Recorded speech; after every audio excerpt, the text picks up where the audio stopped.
இன்றைக்கி நான் சொல்ல போகிற விஷயம் போராளி. இப்போ நம்ம வந்து தீவிரவாதி, போராளி அப்படியெல்லாம் நம்ம சொல்லுவோம். இப்போ நம்ம ரெண்டுக்குமே விளக்கம் சொல்கிறோம் பாருங்க. இப்போ வந்து தீவிரவாதி அப்படின்னுன்ற மாதிரி ஒரு பெயர் அடிபடுதுன்னா, இதை வந்து எல்லாத்தையுமே தண்ணிக்கு தான் ஒப்பிடுறாங்க. ஏன்னா அந்த உலகத்திலேயே 3 பாகம் தண்ணி தான். அந்த உலகத்தை நிலப்பரப்பு 1 பாகம், 3 பாகம் நீரால் நிரப்பப்பட்டதுன்றாங்க.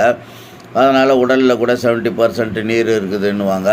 அதனால் நீர் தான் எல்லாத்துக்கும் ஒப்பீடாக இருக்குது அப்படின்றது தான். இப்போ பாருங்க, இப்போ தீவிரவாதின்னு யாரடா சொல்கிறான் அப்படின்னு பார்த்தா, ஒரு இடத்துல பெரிய டேம் கட்டி அங்கே வந்து நம்ம வந்து பயிர் வைக்கிறோம். அதனால் வந்து எத்தனோ கிராமங்கள், எத்தனோ ஆயிரக்கணக்கான விவசாயிகளுக்கு பயன்படுது. அந்த தண்ணீர் முறையாக கேட் வால்வை திறந்து அது வழியாக எடுத்து விவசாயத்துக்கு பயன்படுத்துகிறாங்க.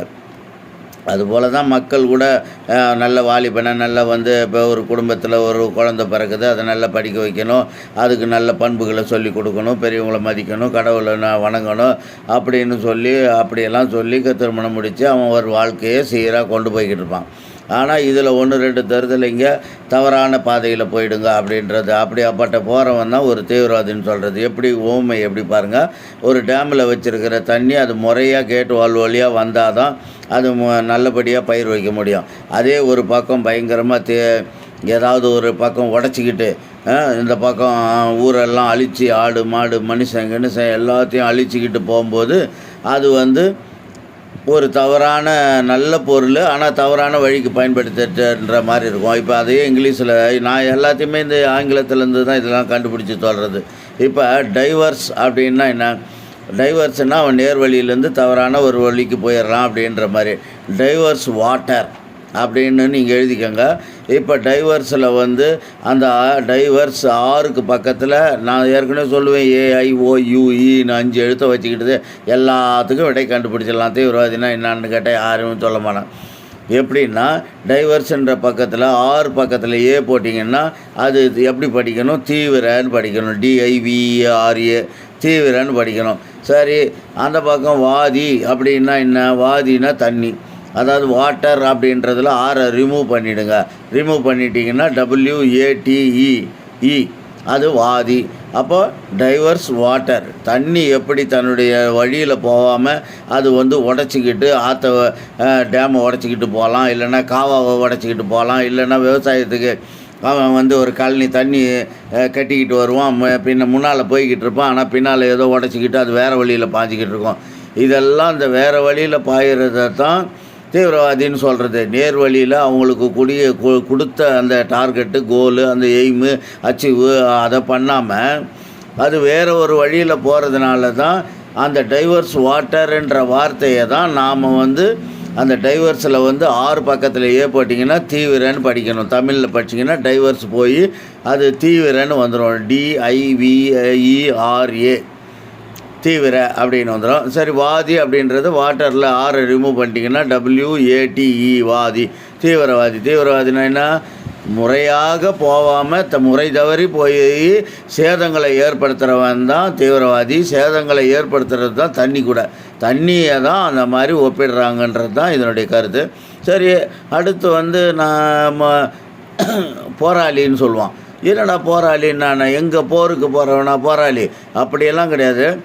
அதாவது குளத்தில் குட்டையில் அங்கே இங்கே கிடக்கிற தண்ணிகளெல்லாம் வந்து மேலோட்டமாக கிடக்கும். அதெல்லாம் வந்து ரொம்ப கஷ்டப்பட வேண்டியதில்லை.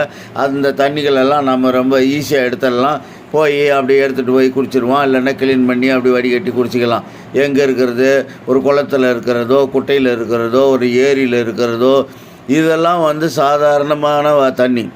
ஆனால் அதுபோல் தான் சாதாரணமாக இருக்கிறது கஷ்டப்படாமல் ஓரளவுக்கு அப்படி போகிறவன்லாம் சாதாரண மனிதனாக இருக்கிறான். ஆனால் ரிஸ்க் எடுத்து பூமிக்கு உள்ள 300 அடி போரை போட்டு அதுக்குள்ளே இருக்கிற அந்த தண்ணியை எடுக்கிறான் பாருங்க, அதுதான் போராளி. அதுபோல் தான் சமுதாயத்தில் சீர்திருத்தம் செய்யணுன்றவன் ரொம்ப போராடி பெரிய ரிஸ்க் எடுத்து அப்படி அதில் சாதிக்கணும்னு நினைக்கிற ஒரு வலிமையானவனாக இருப்பான்.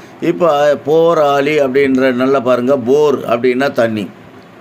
இந்த தண்ணியை நான் சொல்கிறது மேலே ஆட்ட போய் எங்கேயாவது அப்படி மோந்துட்டு வந்துடுறதில்ல. போரை போட்டு 300 அடிக்கு கீழே இருக்கிற தண்ணியை எடுக்கிறதுக்கு இவன் திட்ட போட்டு அதை போடுறாங்க. சரி, போர் அப்படின்ற வார்த்தைக்கு பக்கத்தில் நீங்கள் போட்டிங்கன்னா போரா அப்படின்னு. பக்கத்தில் போராளி அப்படின்னு அலின்னு வருது. அலின்னா எல்லாருக்குமே தெரியும், அலின்னா வந்து வலிமை அப்படின்றது. இப்போ முதல்ல வந்து எல்லா மிருகத்துக்குன்னா நீரில் இருக்கிறதுல வந்து அலி கேட்டாருன்னு சொல்லுவாங்க இல்லையா, அந்த அலின்றது வலிமையை குறிக்கும், அது மிகப்பெரிய ஒரு பலத்தை குறிக்கும். அதனால் அலி என்ற வார்த்தையை போர் ஆலி, போர் ப்ளஸ் ஆலி, நீரில் இருக்கிற வலிமையான ஒரு அதாவது முதலைக்கு கம்பேர் பண்ணுறாங்க. அதனால் போராளின்றது சாதாரணமாக போய் கிணத்துல தண்ணியோ போரில் தண்ணியோ இந்த இங்கே எங்கேயாவது டொக்குன்னு அடித்து எடுத்துகிட்டு வர்றதோ குட்டையிலையோ குளத்துலையோ எடுத்துகிட்டு வர்ற தண்ணி கிடையாது. எப்படி போர் போட்டு 300 அடிக்கு கீழே இருந்து எடுத்து வலிமையான அந்த எடுக்கிறத அந்த வலிமையை வந்து எதுக்கு கூப்பிடுறான், முதலையினுடைய பலத்துக்கு கூப்பிடுறான். அதுபோல தான் இந்த சமுதாயத்தில் சீர்திருத்தம்னா சும்மா லேசாகிடாது, அதுக்கு ரொம்ப ரிஸ்க் எடுக்கணும், ரொம்ப கஷ்டப்படணும். அப்படின்றதுனால தான் போர் ப்ளஸ் ஆலி, அதாவது ஆலி அப்படின்றது வலிமை, அதாவது ஸ்ட்ராங்கஸ்ட் இன் த வாட்டர், அதாவது அனிமல்லையே ஒன்று தண்ணியில் இருக்கிற நீர்நிலையில் இருக்கிறதுல அந்த மிகவும் பலசாலியானதுன்னு சொல்கிறது அலிகேட்டாருன்னு சொல்லுவாங்க. அதனால் அலின்றது போராளி அப்படின்றது போர் ப்ளஸ் ஆலி அப்படின்றது தான் போராளின்னு சொல்கிறது.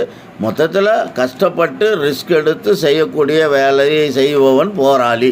அதனால் அதை தண்ணிக்கு தான் எல்லாத்தையுமே ஒப்பிடுறது. இதுக்கு தான் இதுக்கான விடை.